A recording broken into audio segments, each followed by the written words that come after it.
first of all, thank you for joining us. I know you have a very, very, very busy weekend. This is your second time in Dubai in the last 3 to 4 months, correct? Yes. Yeah, I want to say 2-3 months ago I was here, and it's great to be back. Talk to us about, obviously, you're here, your new venture, HEATH'S Labs. Correct. How's that going, and how's the interaction been here with the Middle Eastern fans here in Dubai? It's been really good. We launched on Amazon Prime Day in the US on July 15th. So haven't been out that long, but we wanted to make sure that we brought it over for this event, and we look forward to having more distribution, not just here, but throughout the Middle East. Now, I wanted to ask you, because obviously it's not your first foray into the supplement industry, but given that there were lessons to be learned, obviously, from your first time around with HEATH'S Labs, what are some of the biggest takeaways that you take from them and apply to this experience? And the second, the genesis behind HEATH'S Labs, if you could tell the audience a little bit more about what they can expect from the product line. So essentially the first time around, long and the short of it, they weren't good businessmen. And sometimes as an athlete, you have to lend out your image to people who don't nurture it and do not apply their best foot forward. So, lesson learned to not always trust others without watching over every move that they make with your image. So that in itself was able to teach me a very valuable lesson. Sometimes in life you learn lessons two ways. One, expensive, sometimes inexpensive. This was probably a little bit of both, but importantly enough, I was able to regain my passion for sports nutrition and wanted to do it as an entrepreneur. So I came up with HEATH'S Labs. For the last 2 years, I was formulating products with my team, doing all the R&D properly, and then making sure that my hands were in every aspect, 24/7, 365 days a year. To the point of, this is what HEATH'S would take and put in his body. Not just that, but making sure that it's something that will apply to everyone, because I'm not always going to be Mr. Olympia, in the gym training for that contest. I need to be able to take something that I can apply to any walk of life, because being Mr. Olympia, although it's a fantastic thing, I have the 7-time and all that good stuff going for myself. Everybody here may not find that very relatable, because maybe their current goal isn't to be even a competitive bodybuilder, let alone Mr. Olympia, because it takes a lot of sacrifice. There's only been 15 of us in the last 55 years. So that in itself is very difficult, but when you can apply your knowledge and your throughput throughout all the years I've been involved in this game, look, at the end of the day, I own this company 100%, and I've been those athletes that people admire over at different booths. Now that doesn't mean that they're not doing a great job being sponsored, making money for them and their families, but then again, they don't have the control over what flavoring system that they like, because they're shaking hands with all of the fans, where the boss is to tell the athlete what to do, and maybe sometimes not listen to the athlete of what they see each and every day. They're answering all the questions on social media, they're doing all the meet and greets, they're spending countless hours shaking hands at booths, seeing people at airports, you name it. But for me, I wanted to make sure that when someone is taking a product of mine, that I kept each and every person who I've met over the last 15 years in that process. When you look back at the 7-year run, you use the word relatability now. With the advent of social media, it's funny because during your reign is where we saw the progression of social media and the ability for athletes to better connect with fans, with other celebrities, with other notable people. When you talk about the relationships that you've made, and we see your Instagram, you're commenting on The Rock, Kevin Hart, they're commenting on your photos. Fans, mainstream fans, see who you are, and then they get to figure out, it's the champion bodybuilder. Talk to us about the relationship that you've had with, I guess, the quote-unquote mainstream fan, the mainstream audience, in terms of being the representative of the bodybuilding sport. Yeah, I think it's, we all have a story of how we began our journey in life, let alone being a champion. And I think my story is very unique, being a basketball guy and playing ball in college to then not necessarily making it at that next level, where some of my friends have to play it and make hundreds of millions of dollars. And then be able to find a new passion in something called bodybuilding. And when I got into that sport, the whole goal wasn't to say, hey, one day I'm going to be Mr. Olympia. It was more like, how can I get better each and every day and learn about food and nutrition and just overall lifestyle? Kind of like a lot of people that come here for motivation for guys like myself. So I was just focusing on that, and I think as I progressed, I became more relatable because I know how to speak, I know how to interact with people. I joke around just like everybody else. If you sat around with me for at least 2 to 3 minutes, you would walk away with something that says, wow, I know nothing about how to get 22-inch biceps, but he and I can share commonality someplace else. And I think by being a champion, not just 1 time, 2 times, but 7 times, it definitely makes people notice, because to win something like a world championship once is amazing. But to do it time after time and time again, you start garnering a lot of respect from other people, from CEOs and Fortune 500 companies to billionaires around the world, entrepreneurs to politicians, because they understand that to get to that goal, we need to hang around people that know how to stay there. And that's why a lot of fans, I think, come to people like myself, because when I was coming up in the ranks, it was Ronnie Coleman winning like that. So I was more enamored by being around someone who has done it not once, but repeatedly, because I wanted to get better in life. So I wanted to see someone have that consistency and understand that being the best in the world is amazing, but what makes it even better is to know that each year is always going to be different, just like life. So I always made sure that when there was an opportunity to visit with social media followers, but also make new friends in Hollywood and in sport, I did that. And yeah, it feels pretty good to get those shout outs from Dwayne Johnson and all those cool guys. We're going to talk a little bit more about Dwayne Johnson later on, but I asked Ronnie Coleman this question yesterday. I'm interested in knowing your perspective as well. Obviously, you talk about winning a championship and the feeling that you get from winning your first. You remember exact moment, you remember the exact reaction, but then comes the moment where you have to successfully defend the title, and then defend it again and again. When you look back at your 7-year run, what would you point to some of the more key elements of motivation, fear, whatever you want to call it, that kept you at the top of your game to make sure you kept everyone else at bay? Well, winning the first one obviously was very difficult, just to climb that mountain and know what that felt like. I think it was around the third one, because I watched when Ronnie, after like his third one, those same fans that were rooting for him started going against him a little bit, and all it took was a close call from Jay Cutler in 2001 to make people think otherwise, and then 2002 with Gunther, and then he lost against Gunther at the GC show, and it created a lot of hoopla. I saw it also with Jay. He won his first 2, then it had that second one, a close call with Victor Martinez. A lot of people started wanting to hate on him, and then he loses the following year, which was my first year at the Olympias, and then he won it back, and everybody loves him all over again. So I was able to kind of see very closely how emotionally driven people can be, and that it's not necessarily a bad thing. It's just that as the athlete receiving it, it can really get in your headspace. So at least I saw how they handled it first, and then when it was my turn, I got hit with a lot. So I'd say around the time Generation Iron came out, and a lot of people didn't realize that it was a docudrama, not a documentary, that they thought, well, what I'm seeing is what is real. And it's like, no, we're kind of acting, but I guess I can't really change the world in one sentence. I have to make sure upon that time that if they're going to misunderstand me, I have to learn to be okay with that, because it cannot creep in here to ruin this, so then I can't do this. So I would say that I learned a lot about myself during that particular time period, because everybody had an opinion on who I am and what I'm about, but they didn't really look deeper.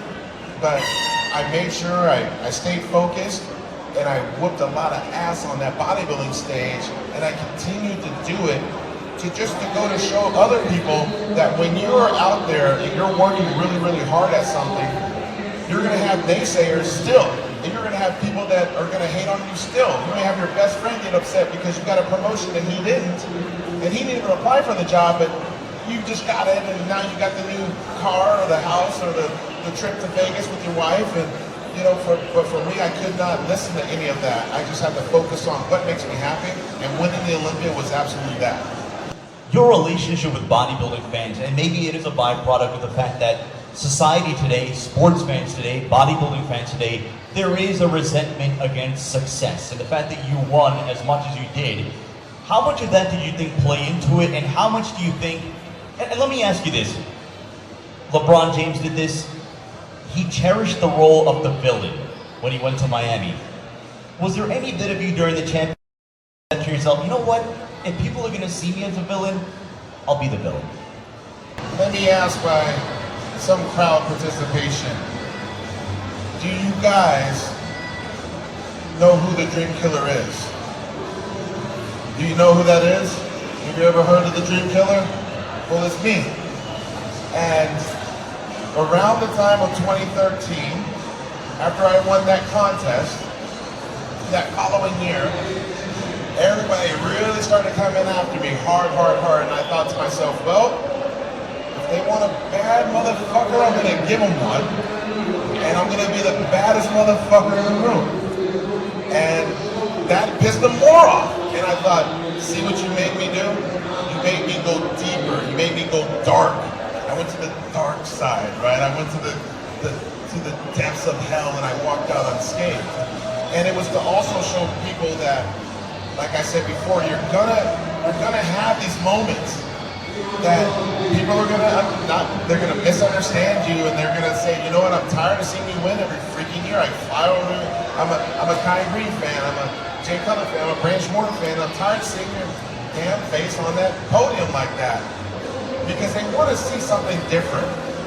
But I just told myself, so freaking what? I'll embrace not just the gift, but I'll put that aside over here. It was kind of like Batman with Christian Bale. And what was the best one? I was thinking that same thing. That's where it got dark. That's where it got It dark. was no longer a comedy. And I think we loved those movies better because we saw, like, if he's gonna go dark, Right. holy crap, like, this is incredible. So I think some of my best bodybuilding years was when I played the heel instead of the hero. And hey, you know, at the end of the day, if anyone's going through some hardship because people are telling them, no, you can't, you look at my journey and you say, well, he did it. And he did it with a smile on his face and sometimes a middle finger in the air at the same time. But at the end of the day, I never lost track of who I was. If anything, I just found another source of energy that I could use. And now I don't always have to be that guy, but when it's necessary, I can go there, and that's really important. Let's talk about this previous Olympia. Now, for about a year, there was will he, won't he scenarios. There was innuendo, trolling, whatever you want to call it. Obviously, ultimately, you ended up not doing the Olympia. One, was there ever real serious consideration late in the game for you to partake? And then two, what was the final nail that you decided, you know what, not doing it this year? I pretty much said after the Olympia, after I lost, I knew I was up against it because I had to go get surgery again. Right. So I had a 5.5-month layoff, and a lot of people didn't, even though I said I had that, they didn't really, I guess, pay attention. So I had already committed after I lost that year that I was not going to compete the following year. I just let everybody else talk. And during my rehabilitation, people started seeing my body look actually really good. And then they see you doing cardio at 6 a.m. But bodybuilders do what bodybuilders do, whether you compete or not. And I showed the world that, yeah, they missed something. I think we all can agree. It's not being cocky or arrogant. It's just the way it is. I think people took me for granted. I think that's what happens in life. We do that. But it wasn't I wasn't holding the Olympia hostage by any means necessary. I was just like, well, I don't feel like doing the show. I should be able to take a break and focus on other endeavors in life. Focus on family, focus on business. Those are things that are paramount over just that. And Mr. Olympia is great, but it doesn't define who Phil Heath is. So let me work on some of those things. And then if I ever decide to come back, I can. Let me ask you that, because you touched on a point after the 2018 Olympia, and then you mentioned it again, you were talking to Dave Palumbo last week. And that was, well, in 2018, you talked about how when you arrived at the Las Vegas airport, you noticed that the advertising was not really portraying a champion. There wasn't a lot of Phil Heath advertising. Were you there? Yeah. What do you think? Let's get to the point of marketing you as a champion, which I feel as if, and correct me if I'm wrong on this, I feel as if you feel that during your time as a 7-time Mr. Olympia at the top of the bodybuilding mountain, you might not have been featured as the champion as much as you think you deserved as a champion of a sport. What would you have done differently, 2018, and during your run, to really put you on a pedestal, you or anybody else that was enjoying that kind of success at the top of the bodybuilding mountain? What would you have liked to see from a marketing perspective, be it from the Olympia, be it from the bodybuilding industry, to really prop up, this is the #1 guy? Well, I mean, let's be honest, you guys would get on there and talk shit about me, you know, so I mean, a lot of the... Well, we're the media. No, but you guys help control narrative. So, it was very easy to nitpick someone like me, harder than you would do anybody else in the industry. No one has ever been as nitpicked as I have. And I accept that, because at the end of the day, we do that to people who we expect greater from. The problem is that that message was not ever addressed, whether it be from you, Dave, or other people. It was just that we were all on the same playing field, when we really know I never was. Now, you gotta celebrate champions. The world of social media is very prevalent. We already know this, so therefore the magazines are gone, but when everything that is clickbait related to Phil Heath that has to do with some negative stuff, why would someone want to put my picture up? So it's a yin and a yang, right? And it's a lot of collaboration. Like as you can see, we can sit here and have a good conversation and this and that. I would say, you know, I've read comments and people will say, oh, he's not a good ambassador, this and that. Are you out of your mind? Like, have you not noticed what I've done? I actually put on a charity event every year at Toronto Classic, and no coverage from Flex Magazine, RXMuscle, anything. Well, to be fair, we didn't know about it. But you know about everything else, and that's the thing. So everybody know here, but they know everything else that I can say online, but they don't know that I have a charity event helping out kids that have autism for 7 years. So this is the type of stuff that I'm speaking of, and it's not just you, but I'm a good debater and I'm very witty, you know this. But at the end of the day, it is fair to know that if you can know bullshit, you should know the real shit. And it's important that a champion of 7-time that is tied with Schwarzenegger. I mean, let's be honest. There's not another person in this industry that can win 7 in a row if I ever showed up. I think we all know that. There's no one on the horizon like that. So let's not give me my flowers when I'm 50 or 60 years old. Give them to me today, because it's only going to make them be more inspired. Because have you ever thought if Phil Heath was actually loved, how much he could give back? But loved in what sense? Are we talking love from the fans, love from the bodybuilding industry? Because that's what we talk about, positivity. We want positivity.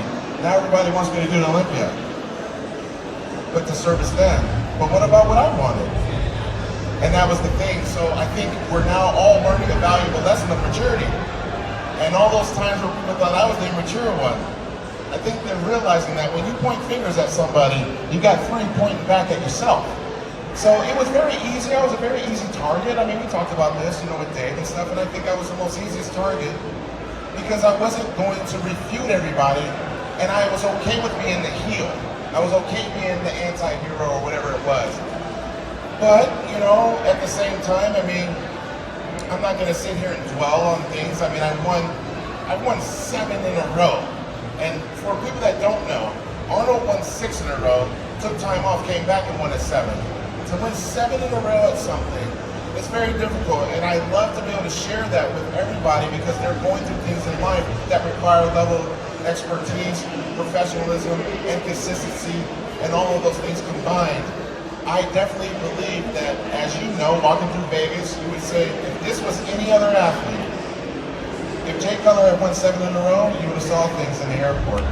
You probably agree. So, if you saw Cristiano Ronaldo have 7 world titles or whatever, you'd see stuff in the airport. Why am I not having that? Why am I not being celebrated? And it's because it's maybe an easier sale because I was willing to be an antagonist, and maybe because I speak better than the other guys, and you know I can get guys riled up, and I can look at the camera, and I can get people going, and I can help sell more tickets. But you see what happened over the last 2 years, and it's you know, been different for a reason. And I think a lot of people are starting to see that. And I mean, I can ask you that. I mean, there's a reason why my name keeps coming up. And it's because they're starting to see me for who I really am. And all along, they didn't want to give me my props. And I'm not here to whine and bitch about it. It's just the way it is. But to be fair, look, and I mentioned LeBron James earlier. Yeah. Like LeBron James, you either love him or you hate him. There is no in between. Yeah. Isn't that a good thing? I mean, in a sense where you as a champion, you're going to have your detractors and you're going to have those that... I've won those shows during that time period. You know, it's crazy, guys. You know, a lot of people in here, when we talk about being relatable and stuff like that. So, you know, I won a Mr. Olympia during a divorce. I've won Mr. Olympia during my father dying. My father passed 5 years ago. My stepmom passed 2 years later. After that, still won the Olympia. Through 3 hardships. Won the Olympia during the whole gifted nutrition debacle and stuff like that. So it's not to do this, but it's to encourage other people to say, look, like, you can have these different things that are negative in your life. Because if all I had to focus about is the Olympia and everything else is perfect, I would have always won. But usually people lose because they can't handle the environment outside of their craft. So by me being able to do that, and to me being able to now speak about that, I'm trying to encourage other people, like, hey, if you lost a family member, I'm sorry, but you can still move on. You know, if you broke up with your spouse, you can still move on. If you lost your job, you can still move on. Oh, I'm embarrassed, this and that, you can still learn and move on.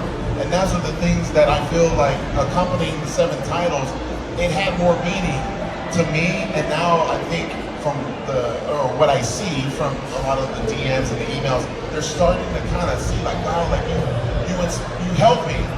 You know, being an inspirational figure is one thing, and it's a great responsibility to hold that crown. But to have someone come up to you, even at these expos, and to say, you helped me, I'm all about that. I've always been about that, and I will continue to be about that.